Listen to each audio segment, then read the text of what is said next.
zu ro na boy na klong atam hi voleya keitsa no katalo mi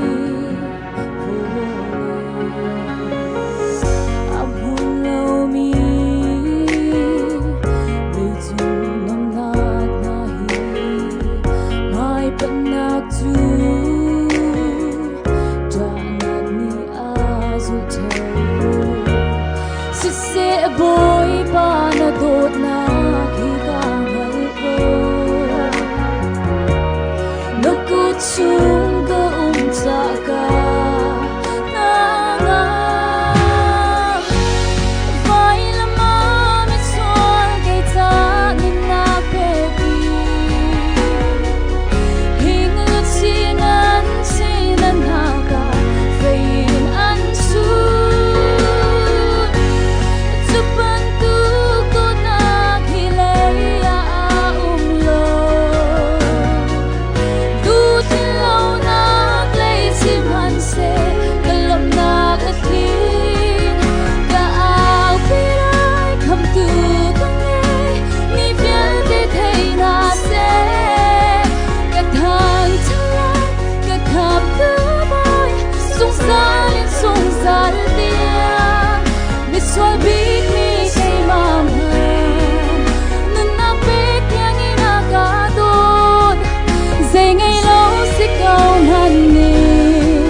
Apoi lo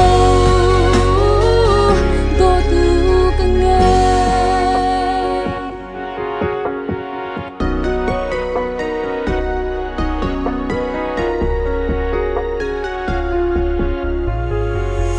boy pa ka lo chut sua real talk lo naga shwai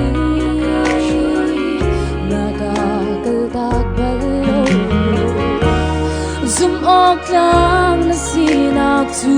lian ngan ching shan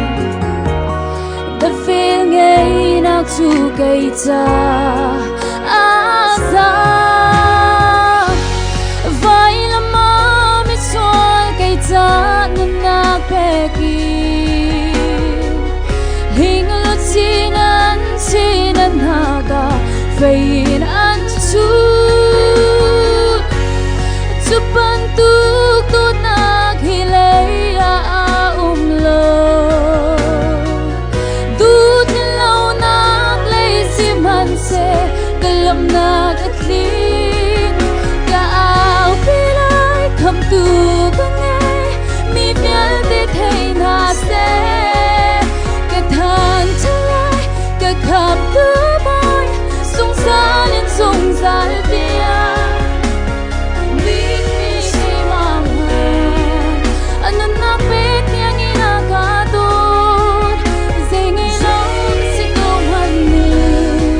Apoi lo do tu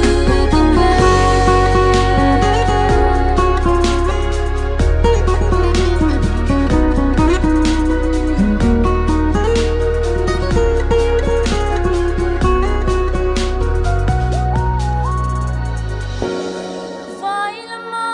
mi sol kay ma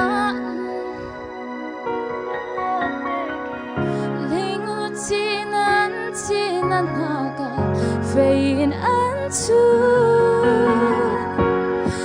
bantuk tot nak hilaya umlo dut lau nak lay siman se kalam nak atlin kaaw piray kam tu kangay mi pial de thay na se kathang chalay kakap tu boy sung sal tia mi swal big mi kay mama nun na pek yang ina katon zay ngay lo si ko hanin apoi lo do tu kangay zay ngay lo si ko hanin apoi lo do tu kangay 우빠는 숨바랑 저곳에